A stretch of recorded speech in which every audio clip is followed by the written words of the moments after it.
You are currently breathing air that is 21% oxygen. You feel safe because the world around you is small, manageable, and predictable. But your DNA remembers a time when the atmosphere was a thick, humid soup of terror. You carry a genetic scar, a deep, visceral fear of the water's edge.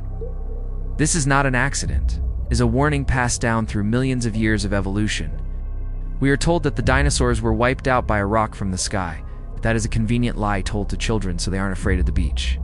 While the land was being scorched, the ocean was perfecting its masterpieces. It was creating entities so grotesque and so efficient that they didn't just inhabit the sea. They owned the very concept of life. We are about to document the 10 kings of the prehistoric abyss. We will start with the simplest predators and descend into the Hadean depths of biological nightmares. If you value your perception of reality, do not look away. Because the deeper we go, the more you will realize that extinction was not a tragedy. It was a mercy. The Helicoprion, the Sawtooth glitch. Nature usually follows a symmetry that makes sense to the human eye. But 290 million years ago, the ocean produced a glitch, the Helicoprion. At first glance, it looks like a shark, but its jaw is an eldritch horror of geometry. Instead of losing teeth, it grew them in a permanent circular spiral, a buzzsaw made of serrated ivory. This was not a tool for eating. It was a tool for systematic dismantling. When the Helicoprion attacked, it didn't just bite. It unrolled its jaw to saw through the soft bodies of its prey. It is a reminder that in the deep, evolution doesn't care about beauty. It only cares about the most efficient way to turn flesh into liquid. Imagine the sound of a bone saw underwater in total darkness. That is the sound of the Permian Ocean. Entity 9, the Dunkleosteus, the Ironclad Guillotine. Before the era of scales and skin, there was the era of armor. The Dunkleosteus was a 10-meter nightmare encased in thick, bony plates. It didn't have teeth in the traditional sense. It had razor-sharp, bony ridges that sharpened themselves every time it closed its mouth. It possessed a bite force of 6,000 newtons, enough to crush a modern diving bell like a soda can. But the most disturbing part was its speed. It could open its jaws in 1/50th of a second, creating a vacuum that sucked its prey into the darkness of its throat. You wouldn't even feel the bite. You would simply find yourself inside a metal room of bone and acid. This was the ocean's first attempt at a tank, and it was perfect. Entity 8, the Elasmosaurus. The invisible hunter, the Elasmosaurus, is the source of all our sea serpent myths, but the reality is much worse. It possessed a neck that was 8 meters long, half the length of its entire body. From the perspective of a fish, the Elasmosaurus was invisible. Its massive body stayed in the dark, murky depths, while its small, snake-like head drifted upward. It didn't chase. It waited for life to pass by, then struck like a silent harpoon from the shadows. By the time the prey realized there was a predator, the teeth were already locked. It was a masterpiece of camouflage and patience. A ghost with a neck that moved like a cobra under the waves. Entity 7. The Xiphactinus, the gluttonous void. There is a term in biology called the greed of the abyss. No creature embodied this more than the Xiphactinus, 6-meter predatory fish that looked like a gargantuan, demon-possessed bulldog. It was capable of swallowing prey half its own size whole. We have found fossils of Xiphactinus, with entire undigested fish still inside their stomachs. It lived in a state of permanent, agonizing hunger. It was a biological black hole. Anything that entered its proximity was consumed. It didn't kill for territory or for mating. It killed because it could not stop eating. Imagine a creature that is nothing but a stomach and a mouth, patrolling the Cretaceous shallows. It is the embodiment of the ocean's insatiable appetite. Entity 6. The Tylosaurus, the bone-crushing monitor. As we descend deeper into the Cretaceous, we meet the Tylosaurus. This was a mosasaur that decided that teeth were not enough. It had a reinforced, bony, snouted battering ram designed to shatter the ribs of its rivals. It would ram its prey at high speeds, liquefying their internal organs before the teeth even touched them. It was the ultimate bully of the shallow seas. It was apex, aggressive, and highly intelligent. It had a second set of teeth in its throat to ensure that once you were caught, there was no physical way to escape. The Tylosaurus didn't just hunt, it dominated.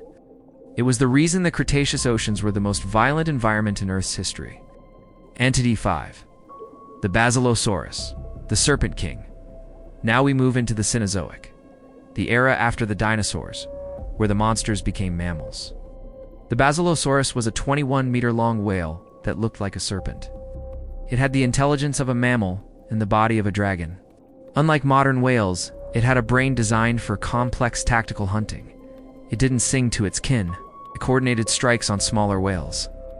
We have found the skulls of juvenile Doriden smaller whales, with bite marks that match the Basilosaurus perfectly. It crushed their skulls to get to the brains. It was a warm-blooded, air-breathing killing machine that patrolled the teeth of sea.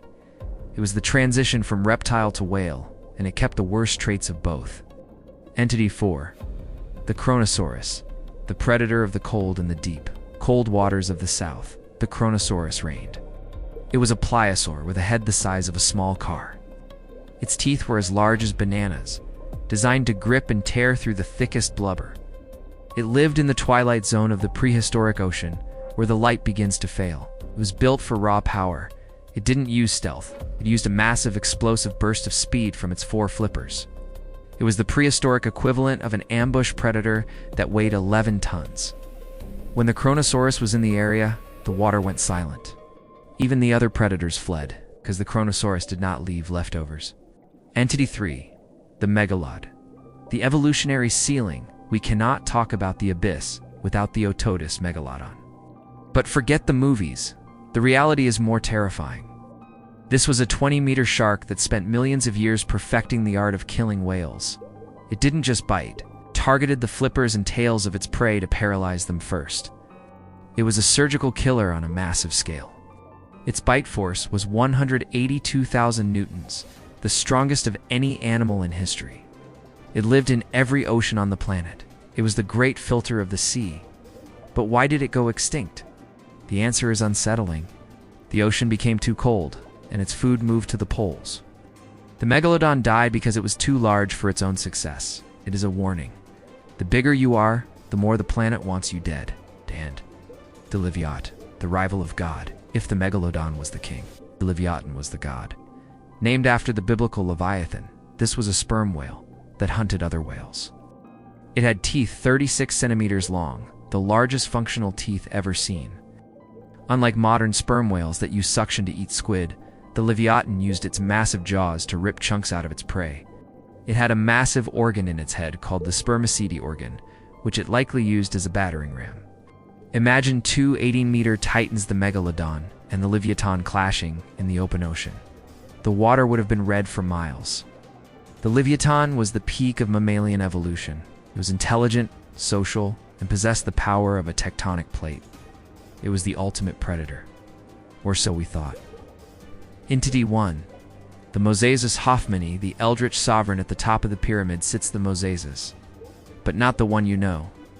The Mosasaurus Hoffmanni was a 17-meter lizard that evolved to be the perfect aquatic predator. It had the most advanced sensory system of its time. It could sense vibrations in the water from miles away. It had a tongue like a snake to smell the water.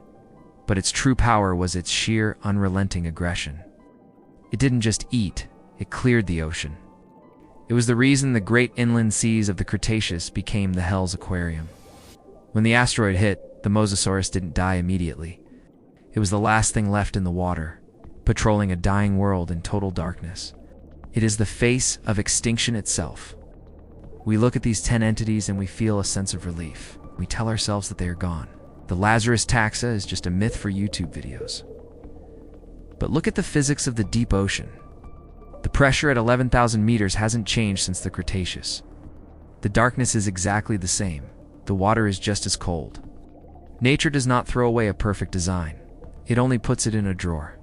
When we send our sonars into the Mariana Trench and we hear sounds that don't match any whale, when we see glitches on satellite feeds that show shapes the size of city blocks, we aren't seeing ghosts. We're seeing the owners of this planet waiting for their turn. The 95% of the ocean that is unexplored is not empty. It is a waiting room, and you are just a visitor. Stay out of the water, because the archive is never truly closed.